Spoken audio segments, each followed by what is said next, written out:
Bonjour à toutes et à tous et bienvenue à cette nouvelle activité de l'initiative de la finance durable de Finance Montréal. Je me présente, je suis Florian Roux, directeur principal stratégie partenariat responsable finance durable pour Finance Montréal.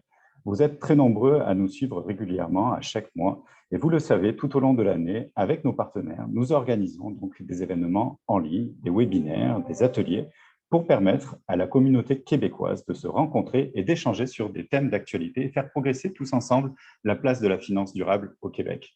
Aujourd'hui, nous sommes très heureux et honorés de pouvoir organiser ce webinaire en collaboration avec la Société d'épargne des Autochtones du Canada.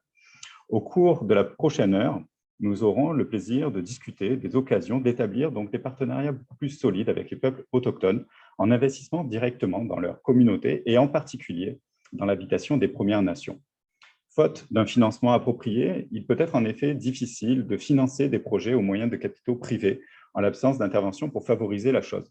Des techniques de financement mixtes et des modalités de propriété adéquates doivent donc être des aspects importants pris en compte pour favoriser l'accession au logement abordable chez les communautés autochtones. Ensemble, nos conférenciers du jour discuteront du financement de ce vaste chantier où un réseau de prêteurs autochtones de plus de 3 milliards de dollars de prêts d'affaires à son actif se propose comme intermédiaire financier entre les marchés financiers et les prêteurs autochtones.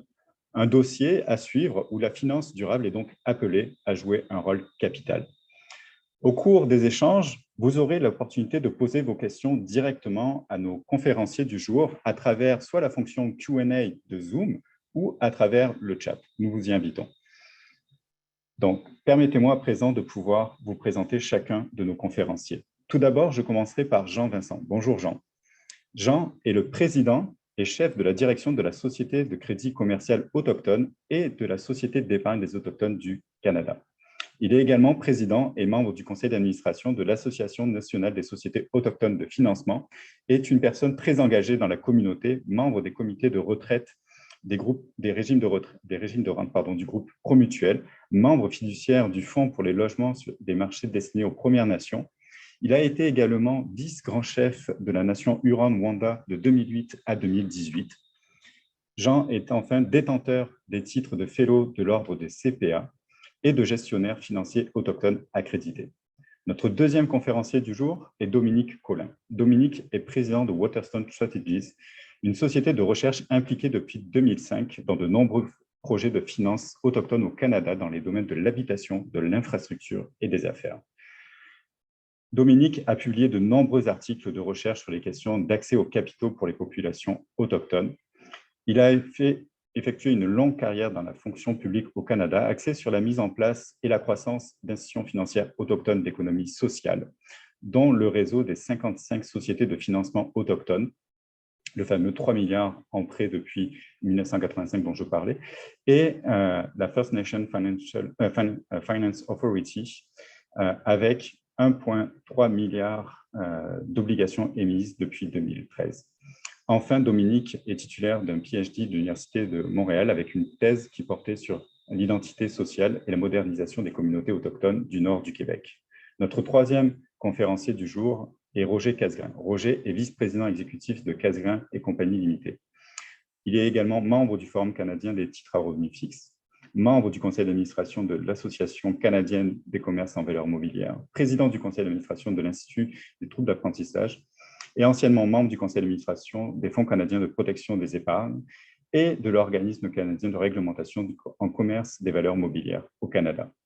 Roger est gradué en commerce avec distinction honorifique de l'Université de Queen's et doté d'un MBA de l'Université de Lausanne en Suisse, ainsi que de la désignation de CFA. Notre modérateur au niveau des échanges et de la discussion d'aujourd'hui est un long ami de Finance Montréal, Miville Tremblay. Miville a été donc directeur principal et membre des comités d'examen des politiques monétaires de la Banque du Canada. Et depuis sa retraite, Miville est président du conseil de surveillance de leur normalisation comptable, senior fellow à CDAO Institute, fellow invité à Cyrano. Et puis, vous avez très certainement l'occasion de lire régulièrement ces textes qui sont publiés, notamment dans la section débat de la presse, sur des analyses économiques, la finance et les politiques publiques de façon générale. Miville est titulaire d'un MBA pour cadre de l'UQAM, d'une maîtrise en analyse des politiques de l'Université de Laval et d'un baccalauréat en sciences politiques. Miville est également quelqu'un de très impliqué dans le domaine de la finance durable et de l'investissement responsable de façon générale. Donc, voici nos intervenants pour la prochaine heure. Miville, je te laisse la parole pour la suite des discussions. Ton micro est fermé. Merci Florian pour ces présentations flatteuses et puis aussi surtout pour ton accueil et l'occasion qui nous est donnée de parler de finances durables, mais en plus particulier de finances d'impact. La première fois que j'ai entendu parler de finances d'impact, c'était du microcrédit en Inde. Donc, dans ma tête, ça a été longtemps pour aider les pauvres qui habitent loin, loin, loin. Mais dans les notes de cours du nouveau certificat sur l'investissement ESG qui est offert depuis peu par le CFA Institute, on définit l'investissement d'impact comme des investissements qui sont faits avec l'intention spécifique de générer des effets mesurables et positifs sur l'environnement ou la société et qui génèrent un rendement financier, ce qui les distingue bien sûr de la philanthropie où on donne des choses. Certains investisseurs vont accepter un rendement en bas du marché, mais d'autres ne veulent rien sacrifier du côté du rendement. En 2019, on estimait la taille du marché mondial de l'investissement d'impact à 500 milliards de dollars américains, dont les 2/3 faits par des investisseurs qui visaient des rendements de marché. Mais on n'a pas besoin d'aller en Inde pour faire des investissements d'impact, car il y a aussi des besoins importants dans notre cour arrière, des besoins qu'on a préféré ne pas voir pendant longtemps, car gênants pour un pays riche comme le nôtre. Et on pense que la finance d'impact peut aider à soulager une partie de ces problèmes. Alors, j'ai la chance d'en parler avec trois amis. Roger Casgrain, qui est un vieux copain, c'est l'un des trois célèbres frères Casgrain de Casgrain Compagnie. Et Roger, c'est lui qui m'a appris le b.a.-ba du trading obligataire il y a très, très longtemps, quand j'étais encore journaliste. Et à la Banque du Canada, on a toujours apprécié son expertise et son intégrité. Et c'est d'ailleurs à un événement chez Casgrain que j'ai eu le plaisir de connaître mon deuxième ami ici, Jean-Vincent. On en a beaucoup parlé tantôt dans la présentation. Il était à l'époque le vice-chef de la nation des Hurons Wendat à Wendake, tout près de Québec, une des communautés autochtones les plus développées, les plus sophistiquées sur le plan économique. Et donc, Jean était responsable de tous ces dossiers-là. Et c'est clairement un pionnier au Canada de la finance durable. Et puis, il y a ce nouvel ami qui est Dominique Collin, consultant spécialisé dans le financement autochtone, qui a beaucoup travaillé pour le gouvernement fédéral sur ces questions. Alors, j'aimerais commencer par toi, Dominique. Soyons francs, je pense qu'on ne connaît rien de la finance autochtone. Pourrais-tu nous faire un portrait général, puis expliquer entre autres le lien qu'il y a entre la finance autochtone et la réconciliation dont on parle beaucoup ces jours-ci? D'accord, merci Miville. Oui, effectivement, on parle de plus en plus de réconciliation avec les peuples autochtones. La grande question, un peu pour mettre la table, de quelle réconciliation s'agit-il? Puis, quel est le rapport avec la finance durable, autochtone et non autochtone? A priori, on s'entend tous sur ce que vise la réconciliation. L'élimination de la misère, le rehaussement du niveau de qualité de vie des peuples autochtones au niveau du reste du Canada, qu'il s'agisse d'accès à l'eau potable, de revenus des particuliers, de la qualité du logement. Sur le plan économique, parce qu'on parle de plus en plus de réconciliation économique, il s'agit d'un effort accru d'intégration des peuples autochtones à la vie économique du Canada. Une question d'intérêt mutuel. On a calculé qu'une pleine participation économique ajouterait 27,7 milliards à l'économie canadienne, une augmentation du PIB de 1,5 %. Sans compter les réductions importantes, on calcule à 8,4 milliards en paiement de transfert liés à l'aide sociale, la santé, la sécurité et autres. Mais de quelle intégration économique? est-ce qu'on parle? C'est la question clé. Il ne faut pas oublier que les politiques d'assimilation, les politiques qui étaient à l'origine des pensionnats, dont on entend tellement parler ces jours-ci, avaient aussi pour but l'intégration sociale, linguistique, économique. Il faut savoir que la loi sur les Indiens et le régime des réserves, à l'origine, étaient des solutions temporaires. Leur but était de préparer et faciliter cette intégration. L'Indien, le pupille de l'État, était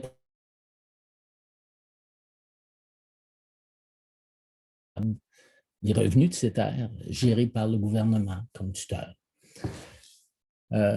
Donc, protéger, mais couper de l'accès aux moyens et aux capitaux qui auraient pu leur assurer une forme d'autonomie et de prospérité sur ce qui restait de leur territoire. L'accès à ces moyens et à ces capitaux-là était réservé aux particuliers qui avaient réussi la transition culturelle, ceux qui étaient prêts pour ce qu'on nommait l'affranchissement. L'affranchissement, c'était l'abandon du statut d'Indien. En échange, la pleine citoyenneté canadienne avec droit de vote, droit d'acheter de l'alcool, droit de vivre où bon leur semble et accès aux emprunts et aux capitaux pour participer à la vie économique.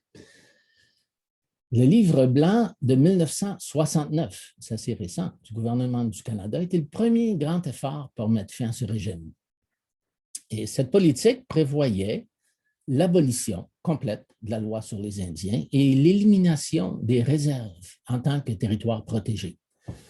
L'identité autochtone, dans l'esprit du livre blanc, se serait transformée graduellement en droits spécifiques, individuels, des droits portatifs, c'est-à-dire valables partout au pays, mais détachés d'une identité collective associée à des communautés, les réserves. Parce qu'on les considérait trop petites, trop éloignées, trop loin des centres pour soutenir une intégration économique satisfaisante. Il ne faut pas oublier qu'à cette époque-là, on finissait à peine de fermer les paroisses reculées d'Abitibi et de Gaspésie, qui étaient considérées comme non viables. La réaction des communautés autochtones au projet de livre blanc a été immédiate, radicale et unanime. Oui, on voulait l'abolition de la loi sur les Indiens. Oui, on demandait le plein accès à la vie économique canadienne, mais pas au prix de sa langue, de sa culture, de son identité ou de son accès au territoire traditionnel. Au contraire, ce qu'on en attendait, c'est ce que promettaient depuis toujours les traités. Les moyens de prospérer comme peuple autonome, en coexistence paisible sur le territoire, avec un partage équitable des richesses, avec les institutions et les pouvoirs requis pour l'épanouissement de la culture et des communautés, plutôt que leur disparition. Les gouvernements acceptent cette approche aujourd'hui, comme en témoignent les traités modernes, les ententes d'autonomie gouvernementale, les transferts de plus en plus nombreux de gouvernance, de programmes d'éducation, de santé, de développement socio-économique, bien que les progrès soient parfois lents à se manifester.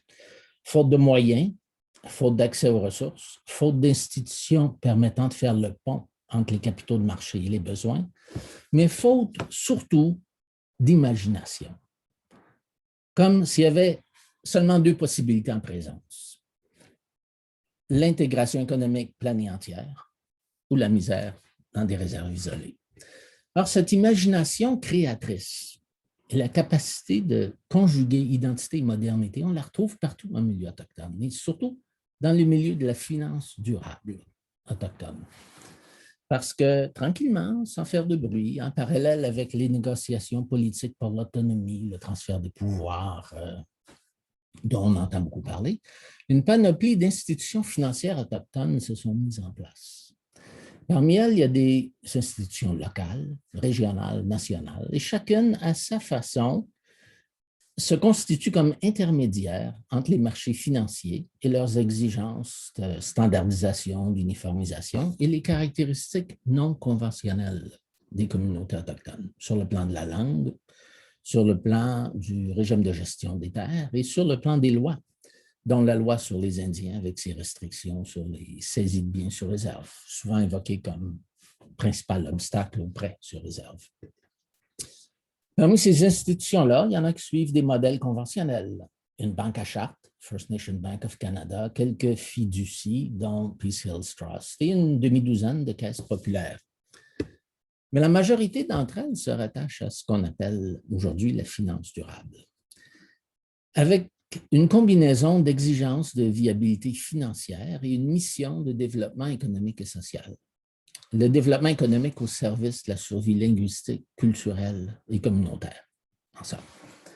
Parmi ces institutions, qui sont toutes apparues depuis 1969, depuis le fameux livre blanc, on compte une douzaine de fonds de crédit rotatif à l'habitation, gérés par les communautés elles-mêmes, qui ont stimulé l'apparition et la croissance de la propriété privée en habitation.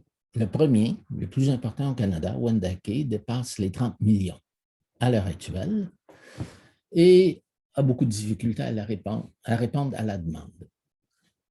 On compte 55 sociétés autochtones qui offrent un accompagnement aux entrepreneurs et un financement de lancement et de croissance aux entreprises autochtones. Plus de 3 milliards en prêts d'affaires depuis la fin des années 80, avec des taux de perte de moins d'1% chez les plus performantes. Alors, perte très respectable, dans le fond, pour du prêt de start-up, du prêt d'expansion de jeunes entreprises. Elles ont alimenté une génération d'entrepreneurs prospères, là où les gouvernements avaient de la misère à stimuler la PME avant leur arrivée, avec un programme de prêt dont les pertes s'élevaient à plus de 25%. Donc, on voit la puissance d'institutions enracinées localement. Parmi ces institutions-là, il y a un régime de retraite avec 5 500 membres dont les actifs dépassent le demi-milliard, le régime des bénéfices autochtones ici au Québec. Il y a une demi-douzaine de fonds semblables ailleurs au Canada. Une société nationale, bien connue sous son nom anglais, le First Nation Finance Authority, malheureusement traduit en français comme Administration financière des Premières Nations. Une société qui regroupe la capacité d'emprunt des gouvernements autochtones avec la masse critique suffisante pour aller directement sur les marchés financiers. Alors, plus d'1 milliard d'obligations émises en moins de 10 ans, avec une cote de crédit Moody's passée pendant ce temps-là de A- à A+, qui a permis le financement d'infrastructures communautaires et économiques, des mises de fonds pour des projets d'énergie renouvelable et tout récemment, vous avez sans doute lu dans les journaux, l'acquisition par un groupe autochtone d'Atlantique de la société Clearwater. Alors, ces succès montrent bien qu'intégration économique et assimilation ne sont pas nécessairement synonymes, qu'on peut se moderniser sans perdre son identité. Et la communauté autochtone de finances durables commence maintenant à se tourner vers son plus grand défi, un défi existentiel, celui du financement d'un immense chantier de rattrapage en habitation.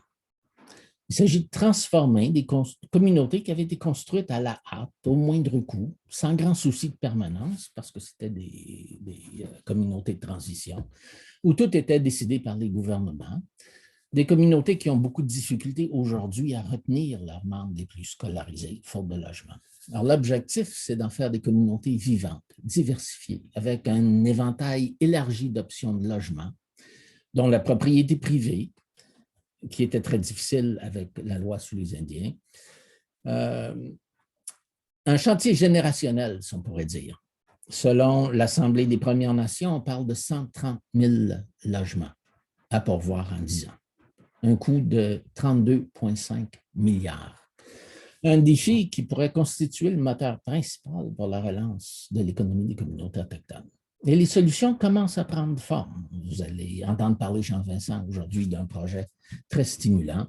Alors, il y a là, Miville, quelque chose qui pourrait donner au mot d'ordre de réconciliation économique un sens réel.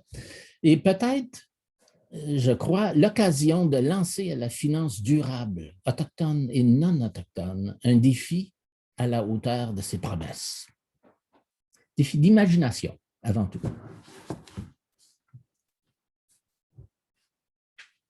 Merci beaucoup, Dominique, pour ce beau portrait qui met bien la table, je pense, et qui donne le bon contexte pour qu'on puisse plonger dans l'expérience concrète de Wendake. Alors, Jean, peux-tu nous dire concrètement sur le terrain comment ça se vit ces problèmes-là? Quelle est ton expérience pour stimuler le logement à Wendake et ailleurs au Québec?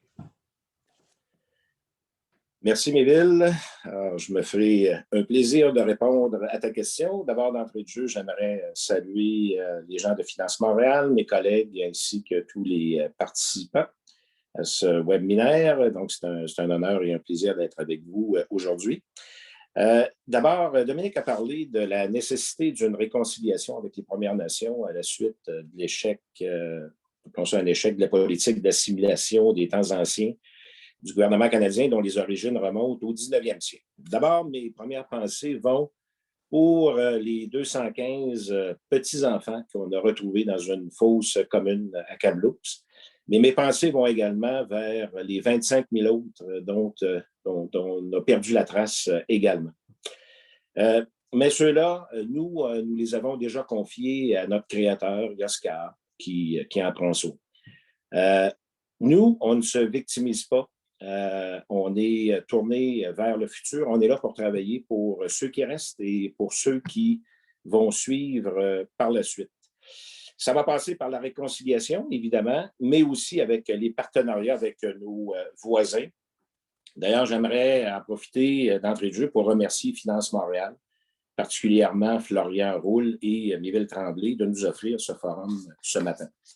Parlant de partenariat, je m'en voudrais de ne pas mentionner l'aide reçue jusqu'à maintenant d'alliés que je considère comme étant inestimables. Et je nomme le gouvernement fédéral, Service aux Autochtones Canada et la Société canadienne d'hypothèque et de logement, Casgrain et compagnie, mon ami Roger, New Markets, la Fondation McConnell, et finalement mon ami de longue date, le docteur Dominique Collin, avec qui je bourlingue depuis tant d'années.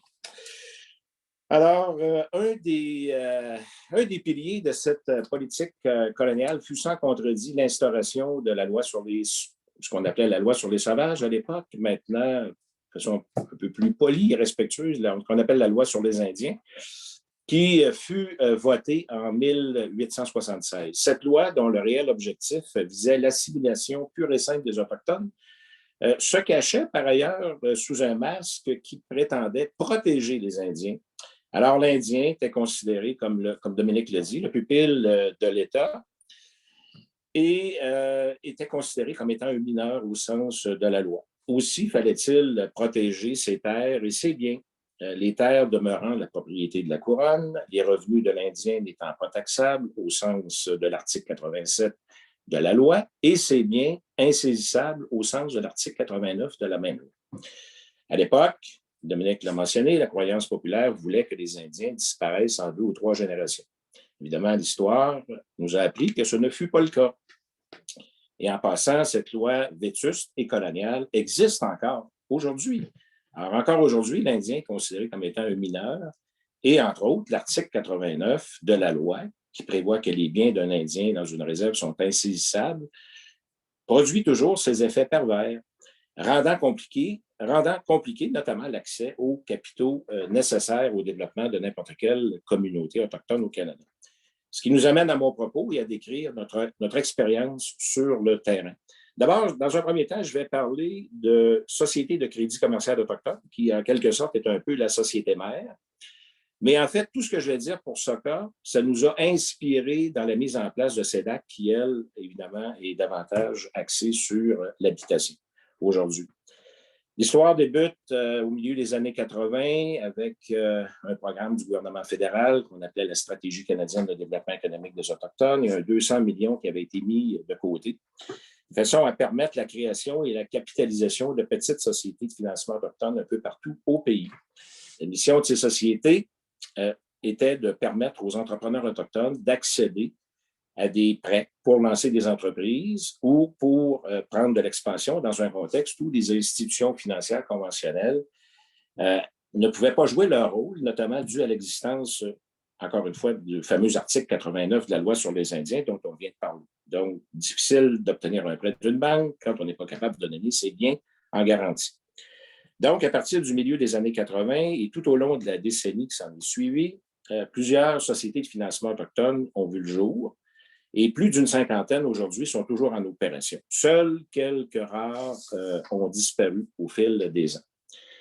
En ce qui concerne ce qui s'est passé chez nous, On parle de la Société de crédit commercial autochtone. Notre société a vu le jour en 1992 avec une capitalisation initiale de 5 millions de dollars. Au terme d'une étude préalable et d'un plan d'affaires élaboré en bonne et due forme. À l'époque, j'étais directeur du développement économique de la Nation Huron-Wendat, mais également, j'ai étudié à l'Université Laval et en 88, avec deux professeurs émérites que je respectais beaucoup, qui m'ont enseigné à l'Université Laval, Jean-Marie Gagnon et Nabil Khoury, auteurs de plusieurs livres en finance. Nous avons réalisé une analyse comparative entre les entreprises qui existaient dans ma communauté. On en avait une centaine, des entreprises Huron. Et parce qu'en fait, moi, je viens d'une communauté d'entrepreneurs. Et à l'époque, donc, cette centaine d'entreprises-là qui opéraient sur notre territoire, on les a comparées avec des entreprises canadiennes qui opéraient dans des secteurs similaires. Alors, l'étude nous avait permis de conclure à l'époque que les entreprises Huron faisaient moins appel à la dette, fameux article 89 toujours, et donc étaient sous-capitalisées et par conséquent, leur taille était plus petite, leur chiffre d'affaires était inférieur, elles avaient moins d'employés et elles étaient moins rentables. Donc, en d'autres mots, la difficulté d'accéder au capital empêchait les entreprises autochtones de prospérer au même rythme que les entreprises canadiennes.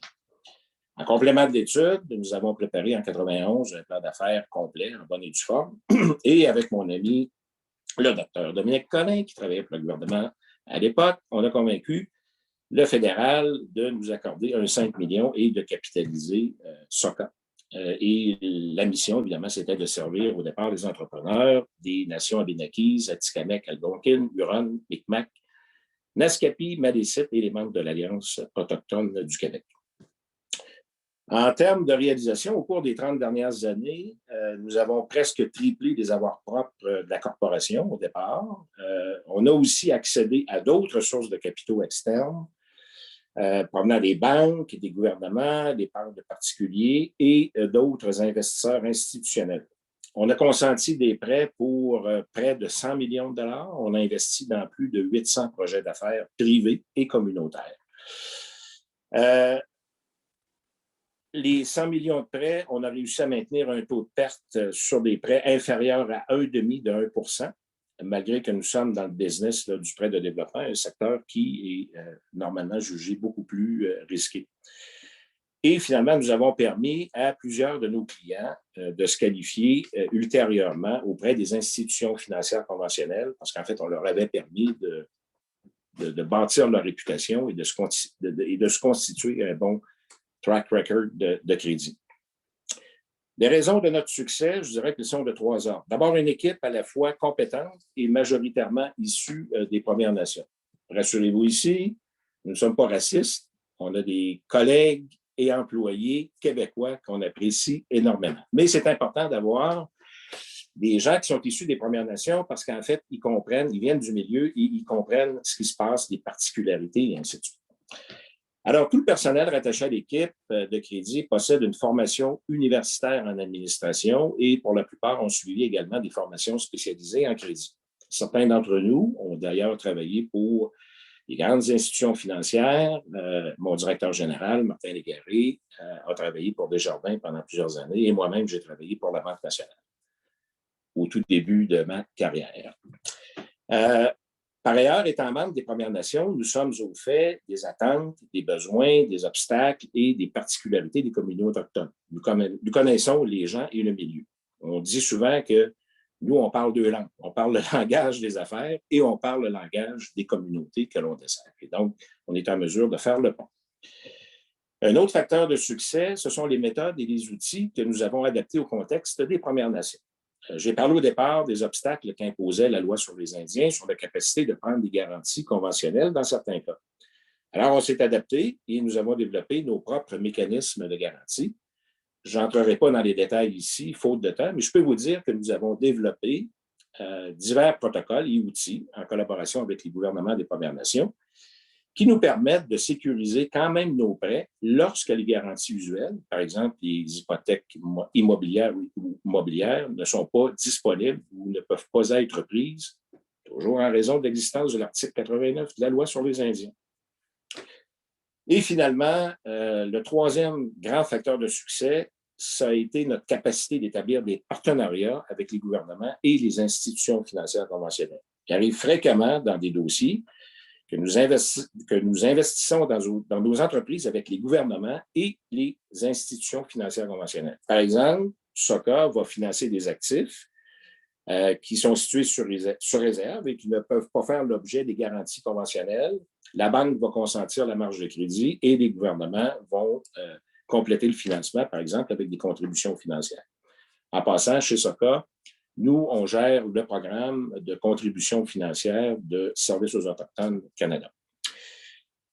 Dans un contexte, un message ici à retenir, c'est que dans un contexte de réconciliation et de redressement de l'économie des Premières Nations, il faut garder en tête toute l'importance de pouvoir compter sur des intermédiaires financiers autochtones tels que SOCA. Alors, c'est un petit peu l'histoire de SOCA résumée en quelques mots. Maintenant, SOCA a fait des petits au fil des ans. En 2001, en partenariat avec le régime des bénéfices autochtones, qui est probablement la caisse de retraite la plus importante au Canada pour les Autochtones, près d'1 milliard d'actifs sous gestion présentement. Donc, avec le régime des bénéfices autochtones, la Corporation de développement économique montagnaise, Desjardins et le Fonds de solidarité FTQ et SOCA, bien sûr, nous avons mis en place une société de capital de risque qui est capitalisée à hauteur de 8 millions, dont la mission est de participer au financement des entreprises autochtones en prenant des parties de financement jugées plus à risque. C'est parce qu'à un certain moment donné, on s'est aperçu qu'on avait SOCA qui faisait du prêt adapté au contexte des communautés, les institutions financières, mais il manquait, souvent les entrepreneurs autochtones manquaient un peu d'équité. Alors, donc, c'est la raison pour laquelle on a mis en place Investissement Premières Nations du Québec. Finalement, j'arrive à SEDAC, la Société d'épargne des Autochtones du Canada, mieux connue ou bien connue peut-être par les temps qui courent avec son acronyme anglais, ABSCAN, Aboriginal Savings Corporations of Canada. Donc, plus tard, en 2005, dans un contexte où SOCA avait épuisé tout son capital, tout en faisant face à une demande accrue pour ses prêts, nous avons créé la SEDAC, dont la mission était de recueillir l'épargne des particuliers et l'investissement institutionnel en émettant des obligations corporatives. Au départ, l'objectif était de fournir le capital nécessaire à SOCA pour lui permettre d'assurer sa croissance, tout en offrant aux épargnants autochtones un produit d'épargne avec un rendement attrayant et non imposable, compte tenu des caractéristiques du produit qu'on offrait à ce moment-là. Le tout avait été confirmé par une décision anticipée de Revenu Canada. Depuis 2005 jusqu'à aujourd'hui, nous avons émis des obligations pour un total de 51,4 millions et consenti des prêts pour 53,7 millions de dollars.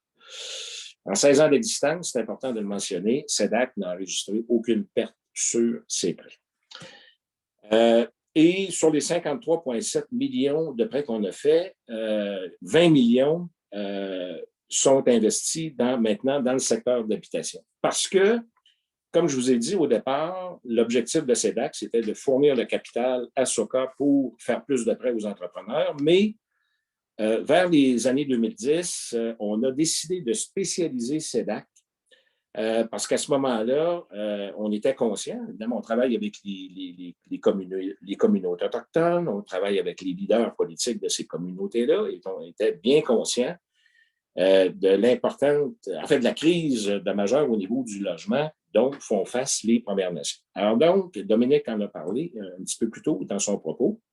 Donc, on a décidé d'utiliser SEDAC et de la spécialiser en offrant une solution aux Premières Nations qui permettait d'offrir un certain remède à la crise du logement. Nous nous sommes surtout concentrés sur les particuliers qui ont les moyens et qui sont désireux d'accéder à la propriété privée en leur offrant des prêts d'habitation à des taux abordables. Mais en parallèle, nous travaillons également avec les communautés sur des projets de densification en habitation. Dans le domaine d'habitation, nous avons commencé un projet pilote il y a quelques années, un projet pilote d'une quinzaine de millions de dollars en partenariat avec Services aux Autochtones Canada, la SCHL, la Fondation McConnell et nos amis de chez Casgrain et compagnie. On a testé le produit, on a testé notre démarche, on a testé l'appétit qu'avaient les clients désireux d'accéder à la propriété privée. Et finalement, au cours des dernières années, considérant des résultats préliminaires positifs, on a décidé de s'engager dans une phase intermédiaire, au cours de laquelle, là, on est rendu à un stade où, finalement, on veut grossir notre portefeuille de prêts jusqu'à un niveau de 150 millions de dollars. Évidemment qu'actuellement, le principal défi, justement, consiste à trouver là où les sources de capitaux à un coût abordable. Évidemment, on veut aller chercher du capital qui ne nous coûtera pas trop cher, parce qu'en contrepartie, on veut faire des prêts aux membres des Premières Nations ou aux communautés elles-mêmes, à des taux, évidemment, auxquels l'ensemble des Canadiens sont généralement habitués. Et finalement, lorsque nous aurons atteint la masse critique de 150 millions, à ce moment-là, nous allons passer à ce qu'on considère possiblement comme étant l'étape finale, parce que l'objectif, à terme, c'est d'accéder au marché financier conventionnel en utilisant, par exemple, des mécanismes tels que la titrisation. D'ailleurs, Roger, ce sera son propos, il va nous en parler dans quelques instants. Alors, donc, à ce stade-ci, j'espère que mon propos vous aura convaincu au moins sur deux choses. D'abord, que la finance durable n'est aucunement synonyme de perte. Je pense qu'on l'a, au cours des 30 dernières années, on l'a prouvé avec SOCA, au cours des 16 dernières années avec SEDAC. On fait du financement avec les Premières Nations, dans un contexte particulier, avec l'existence de la loi sur les Indiens. Malgré tout ça, on a maintenu des taux de perte très, très, très bas et aucune perte dans le cas de SEDAC. Donc, les Premières Nations constituent une excellente opportunité pour les investisseurs, tout en respectant un ratio risque-rendement qui soit conforme aux standards auxquels ils sont habitués. L'autre message aussi, c'est qu'il faut reconnaître l'importance de travailler en partenariat avec des intermédiaires financiers autochtones qui connaissent toutes les particularités, les nuances et les caractéristiques du créneau autochtone. Jean, merci beaucoup. Il y a déjà des questions intéressantes là, qui défilent. J'aimerais t'en poser une tout de suite parce que je pense qu'elle est pertinente. C'est quoi le type de garantie non conventionnelle que vous prenez? Puis comment vos taux de prêts hypothécaires, appelons-les comme ça, en tout cas des prêts liés à la maison, se comparent avec ceux qu'on est capable, les non-autochtones, capables d'aller chercher dans une banque? D'abord, au niveau des mécanismes de garantie, je dirais que c'est pour ça que j'ai parlé beaucoup de SOCA au départ, parce qu'en fait, la mécanique et les outils, on les a développés avec SOCA. Alors, ce qui peut s'appliquer dans le prêt commercial peut s'appliquer également dans le prêt d'habitation. Essentiellement, c'est un petit peu compliqué, mais en fait, ça fait intervenir trois parties. D'abord, ça fait intervenir le client lui-même emprunteur, ça fait intervenir nos sociétés qui prêtent, et ça fait intervenir également les gouvernements des Premières Nations. Et c'est ce qu'on appelle des ententes de garantie tripartite. Parce qu'en fait, il faut se rappeler qu'autant SOCA que SEDAC, ce sont des personnes morales qui ne sont pas indiennes au sens de la loi. Alors donc, ni SOCA ni SEDAC, on n'a pas les moyens de prendre des garanties usuelles, pas plus que les banques. Par contre, on a développé avec les gouvernements des Premières Nations des ententes de garantie tripartite qui font en sorte que, sans engager leur responsabilité financière, les gouvernements locaux des Premières Nations, dans un contexte de défaut, nous aident finalement à récupérer les actifs. Donc, ils reprennent les actifs en notre nom et les détiennent en notre nom jusqu'à temps qu'on trouve soit un locataire ou qu'on trouve un nouvel acheteur. Donc, on fait intervenir les gouvernements locaux sans nécessairement impliquer leur responsabilité financière. Et à ça, on a assorti ce qu'on appelle une offre de vente. Donc, l'emprunteur, au moment où le prêt est consenti, a déjà accepté, dans un contexte de défaut, par exemple, de revendre son actif pour $1. Alors, donc, il y a déjà, on va chercher, dès le moment où le prêt est consenti et déboursé, on va chercher le consentement de l'emprunteur à finalement revendre ses actifs pour $1 au gouvernement local qui, lui, en fait, va le reprendre et les détenir en notre nom. En ce qui concerne les taux, c'est une excellente question. Malheureusement, et là, je dirais que notre situation s'est améliorée parce qu'en fait, au départ, j'ai dit que SEDAC vendait des obligations corporatives, puis évidemment que pour en vendre, il fallait que nos taux soient attrayants. Alors donc, on offrait des taux de rendement supérieurs pour des produits, je dirais, avec le capital et les revenus garantis. On offrait des taux supérieurs à ce que les institutions financières conventionnelles sont habituées d'offrir. Alors évidemment, ce capital-là nous coûtait plus cher. Étant donné qu'il nous coûtait plus cher, donc on était en contrepartie obligé de faire des prêts à des taux supérieurs à ce que les institutions financières conventionnelles offraient. Ceci étant dit, à travers notre travail, nos démarches avec nos partenariats, on a tranquillement de plus en plus accès à des sources de capitaux qui nous coûtent moins cher. Je pense entre autres à la Fondation McConnell qui nous ont donné un coup de pouce au niveau du capital. Je pense à Service aux Autochtones Canada qui nous donne un coup de pouce également. Via des amendements qu'ils ont fait au niveau du programme de garantie ministérielle. Je ne rentrerai pas dans tous les détails, mais SEDAC maintenant a accès au programme de garantie ministérielle, ce qui fait qu'on peut emprunter des capitaux à des coûts moindres. Je pense aussi à l'initiative qu'on a mis de l'avant avec l'aide de la SCHL au niveau du Fonds d'innovation, où on a été en mesure d'aller chercher des capitaux qui ont abaissé finalement notre coût de capital. Donc, c'est quelque chose qui est évolutif et là, c'est ce qui m'amène à notre défi actuel où présentement, notre quête de capital, c'est d'aller chercher un 150 millions additionnel, mais en gardant à l'esprit qu'il faut abaisser le coût de ce capital-là, de façon à ce qu'ultimement, on puisse être en mesure de faire des prêts à l'habitation aux membres des Premières Nations ou des communautés à des taux qui se comparent à ce qu'on voit sur le marché canadien en ce moment. Alors, je ne sais pas si ça répond, mais... Oui, merci, Jean.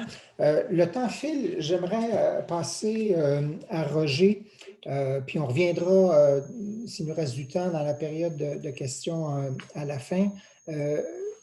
Roger, pardon, je t'ai gardé pour dessert.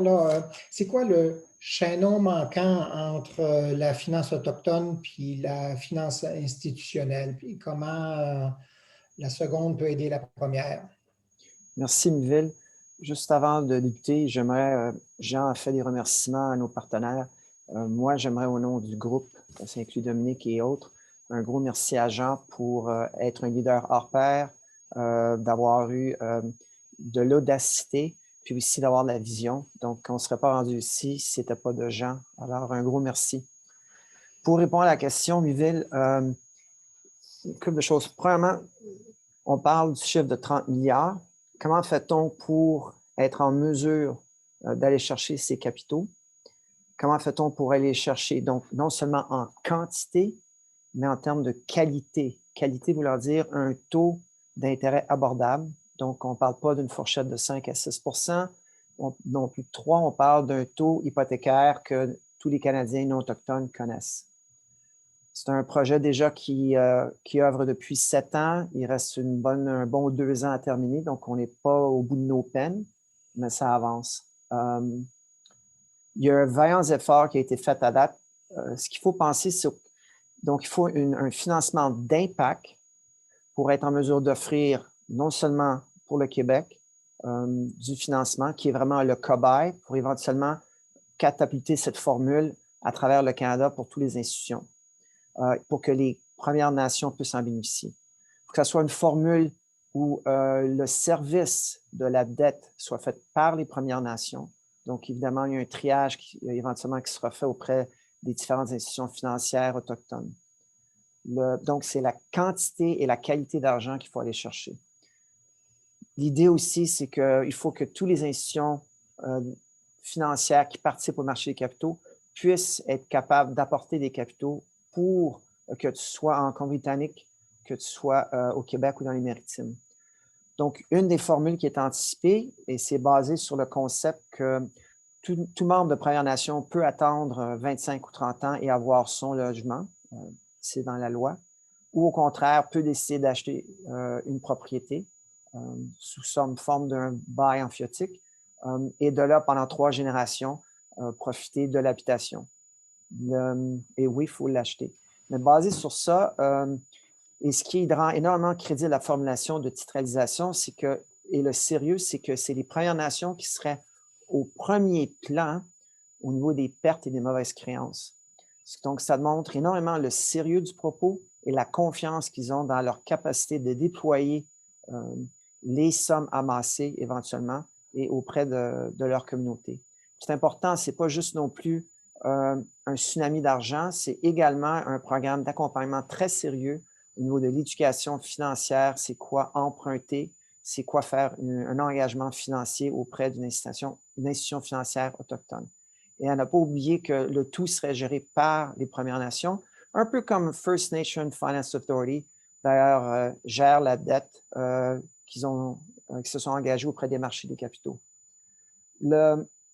L'idée dont on peut imaginer, c'est une formule quelconque de titralisation avec des garanties commerciales, privées ou étatiques, peu importe, qui est standard, que tu sois une communauté dans le Grand Nord du Québec ou à Wendake, par exemple, ou dans les banlieues de Montréal, que c'est vraiment standardisé, qu'il suffit que tu amènes tes prêts en fonction des normes de souscription reconnues au Canada. Donc, des normes adoptées pour les communautés autochtones, mais qui sont connues par tous et très respectueux de la formule SCHL, qui est très détaillée.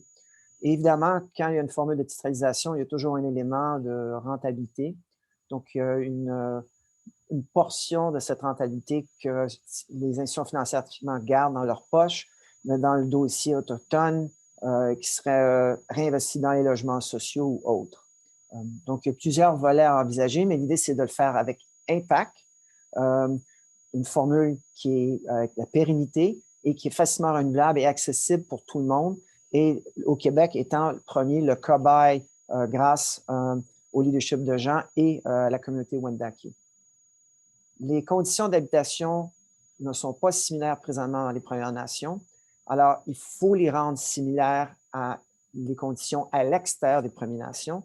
Donc, l'idée, c'est de leur donner les mêmes conditions financières que nous, qui ne sommes pas membres des Premières Nations, pour qu'eux autres peuvent avoir des conditions similaires. Donc, c'est amener les outils financiers que nous bénéficions tous pour propulser les communautés autochtones dans ce domaine-là. Et l'idée, c'est que la formule soit calquée sur des modèles où tous les intervenants des marchés des capitaux puissent y participer pour amener un élément compétitif à la formule.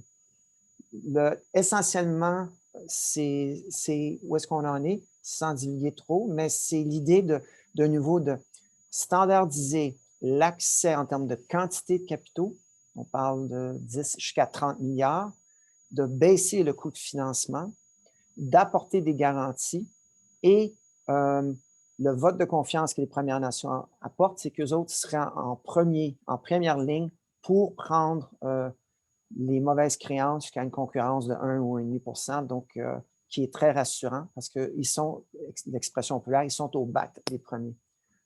Voilà essentiellement ce qu'il y en est. Merci. Dis-moi, Roger, j'ai dit dans mon propos au départ que dans le financement d'impact, il y en a qui se fait sans rendement ou un rendement inférieur à des instruments ou des investissements comparables. Puis il y en a d'autres où, pour un risque comparable, on s'attend à un rendement comparable. Dans ce que vous imaginez en ce moment, dans quelle des deux cases ce financement-là se placerait? Donc, typiquement, lorsqu'une Première Nation obtient du financement pour un individu auprès des Autochtones, si la communauté fait une garantie, la fourchette est de 5 à 6,5 %. Si on va chercher une garantie hypothécaire, là. Et donc, voilà. Si on va chercher une garantie ministérielle, c'est dans les 3, 3,5, donc une sorte de garantie fédérale. Donc, il faut baisser ça en deçà, l'amener à des niveaux de 1,5, 2, 2,5. Donc, D'un côté, les institutions, les participants, les bailleurs de fonds, doivent y trouver leur compte, donc que ça soit attrayant par rapport à ce qui est disponible dans les marchés des capitaux. De l'autre côté, il faut que les communautés autochtones puissent faire des prêts à des conditions identiques ou similaires à ce que les non-membres des Premières Nations sont. Donc, l'idée, c'est comment en vrac peut-on aller chercher, pour aller chercher du financement 1,5, 2, 2,5 sous forme de titralisation et quelles sont les garanties qu'il faut y apporter. Donc, c'est vraiment baisser les taux. Par contre, il pourrait y avoir un écart par rapport à d'autres formules de titralisation qu'on connaît dans le marché où ça pourrait offrir un rendement plus généreux. Mais on est encore loin, il reste encore un bon 2 ans de travail. Mais l'idée, c'est comment amener une finance d'impact. C'est donc, comme tu viens juste de mentionner, la qualité de l'argent, c'est-à-dire baisser les taux, que ce soit très rentable. Juste une chose, pas rentable, mais affordable. Dans tout ce projet-là, ce n'est pas une charité exigée par les Premières Nations. Ce n'est pas un 10, 20, 30 milliards demandés au gouvernement fédéral ou autres paliers gouvernemental. C'est au contraire prendre les outils financiers qui existent dans les grands marchés en ce moment, les outils plus institutionnels, et comment les amener pour satisfaire et combler les besoins des Premières Nations, tout en respectant le retour sur investissement qui serait exigé et le risque qui serait pour tenir compte. Excellent.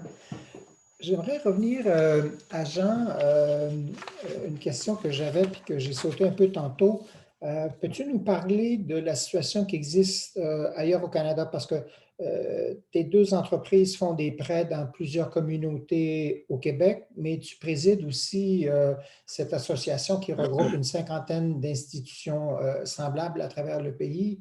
Peux-tu nous parler un peu de la situation ailleurs? Comment ça se compare?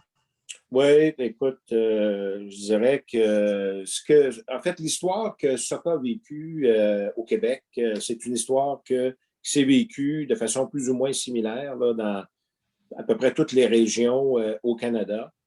Et je dirais qu'au milieu des... Puis en fait, les sociétés de financement se sont implantées les unes après les autres durant la décennie, milieu des années 80, milieu des années 90. Finalement, vers le milieu des années 90, plusieurs directeurs généraux de ces sociétés de financement-là, dont je faisais partie, on a senti le besoin de se parler et d'échanger parce qu'en fait, on s'est rendu compte qu'on faisait face à des besoins communs et qu'on avait besoin aussi de se regrouper pour aller chercher des programmes additionnels, de l'aide additionnelle auprès du gouvernement. On avait besoin finalement d'un organisme central qui faisait du lobbying. Donc, en 97, naissait officiellement NACA, qui est l'organisme national qui regroupe et représente toutes les SFA au Canada.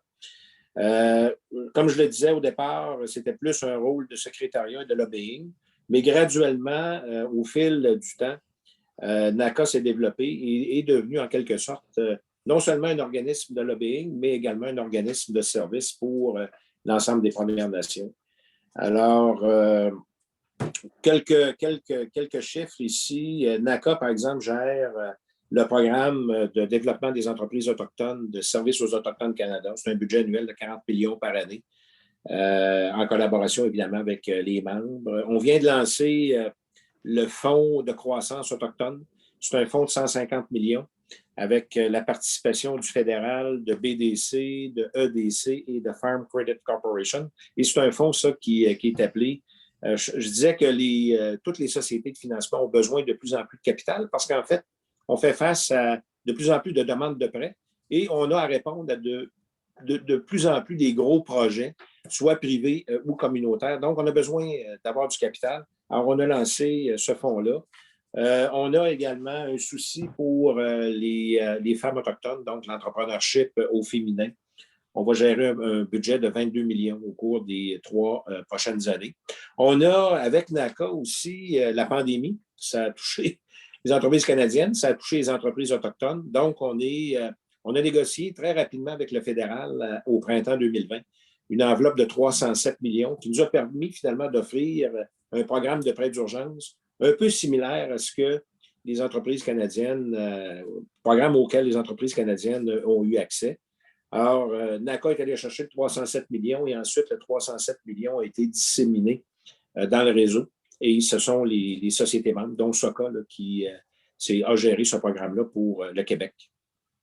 Et en fait, on travaille sur un bon nombre d'initiatives aussi, là. On travaille sur la stratégie d'approvisionnement du gouvernement fédéral. À terme, on voudrait que 5 des contrats fédéraux puissent être accordés à des entreprises autochtones. En fait, oui, je dirais que, évidemment, que chaque région a ses particularités, mais dans l'ensemble, nos histoires se ressemblent un peu beaucoup. Et donc, on travaille tous ensemble. Un dernier chiffre, en 40 ans, le réseau des sociétés de financement autochtones a consenti pour environ 45 000 prêts, pour des prêts qui totalisent environ 3 milliards de dollars. Donc, c'est un grand succès. Et ce que je souhaite maintenant, à ce stade-ci, c'est que le réseau des sociétés de financement autochtones, suivant le travail pionnier de la CEDAC en habitation, que le réseau fasse pour l'habitation ce qu'il a fait pour les entreprises en une génération, mais cette fois en partenariat avec les marchés financiers et la finance durable, puisque Dominique le mentionnait, c'est un chantier immense, 10 fois plus gros que ce que les SFA ont fait pour l'entreprise là, depuis leur tout début là, dans les années 80. Alors donc, voilà. Merci beaucoup, Jean. C'est très intéressant de voir qu'il y a plein de projets très constructifs qui sont en branle. Et puis, on espère que le travail que vous faites là, avec Roger et Dominique pour trouver une courroie de transmission qui soit mutuellement avantageuse entre les investisseurs institutionnels et la finance autochtone, qu'on puisse trouver les bons mécanismes avec les bonnes garanties, les volumes qui assurent une certaine liquidité sur le marché secondaire, que tout ça progresse et puis que ça puisse servir non seulement aux communautés du Québec, mais à l'ensemble du pays. Je pense que c'est incontournable si on veut avoir la liquidité. Alors, je vous remercie beaucoup de votre participation et là, je rends la parole à Florian pour le mot de la fin. Merci beaucoup, Miville. Jean, Roger, Dominique, je tiens chaleureusement aussi à vous remercier pour votre intervention. On voit qu'effectivement, c'est un très vaste chantier. Les besoins sont colossaux et je serai vraiment très, très honoré également de pouvoir vous donner la parole aussi dans quelques mois pour voir où ça a avancé, discuter encore avec la communauté financière, les investisseurs institutionnels pour voir les façons dont on est capable de mobiliser adéquatement des capitaux pour la réalité autochtone et soutenir les projets, les beaux projets dont vous avez parlé. Donc, merci infiniment pour toute cette intervention au cours de la dernière heure. Ça passe très, très vite. Je le sais, il y a encore beaucoup de questions qui sont posées à travers le chat, le Q&A. On va essayer de les compiler, peut-être aussi de les envoyer à nos panélistes si on peut faire des réponses groupées post-événement, post-webinaire, ben nous le ferons. Justement, ça permettra peut-être d'amener quelques précisions supplémentaires par rapport aux points qui ont été abordés aujourd'hui. Ouais, merci pour la précision, Florian, parce que je voyais, c'est ça, qu'il y avait des questions, puis je voulais juste m'assurer que si on ne peut pas y répondre sur le champ, qu'on pourra fournir aux participants là, finalement des réponses. Là, il y en avait certaines qui étaient intéressantes, et puis j'aimerais ça qu'on puisse y répondre ultérieurement. Absolument. Celle qui questionne le trappeur en particulier. Oui, celle-là m'a fait un peu sourire parce que je suis effectivement trappeur. J'opère une ligne de trappe, mais bon, enfin. Vas-y, tu peux y aller. Je répondrai à celle-là. Si tu veux, tu as encore la tribune, on a 1 minute, ça me fera plaisir. Elle est quand même bonne. OK. Écoutez, c'était la dernière matinée de l'initiative de la finance durable pour la saison avant le break estival. On va se retrouver à la rentrée avec un grand événement du 4 au 8 octobre prochain, donc le sommet de la finance durable, la première édition, qui va se tenir de façon virtuelle avec le contexte que vous connaissez bien, mais une première édition qui va être en collaboration avec le programme des Nations Unies pour l'environnement, l'initiative Finance, où on va accueillir également les tables rondes régionales nord-américaines. Donc, sur 5 demi-journées, du 4 au 8 octobre, nous allons aborder, bien entendu, les enjeux de changement climatique, le net zéro, les enjeux également de durabilité dans le secteur financier, le capital humain, la diversité, l'inclusion, puis justement les enjeux autochtones des Premières Nations seront aussi mis de l'avant à travers ce sommet-là. Donc, ça me fera plaisir, Jean, de pouvoir t'en parler davantage également. On va parler de biodiversité, de valorisation du capital naturel et de la façon dont on est capable aussi d'adresser les risques climatiques dans le secteur financier. Donc, plus de détails à venir. Bien entendu, c'est sur le site de Finance Montréal. Les inscriptions vont être lancées très prochainement. Et sinon, on espère pouvoir enfin se réunir en personne à partir du mois de novembre, là, vraisemblablement, pour nos prochaines sessions des matinées de l'IFP.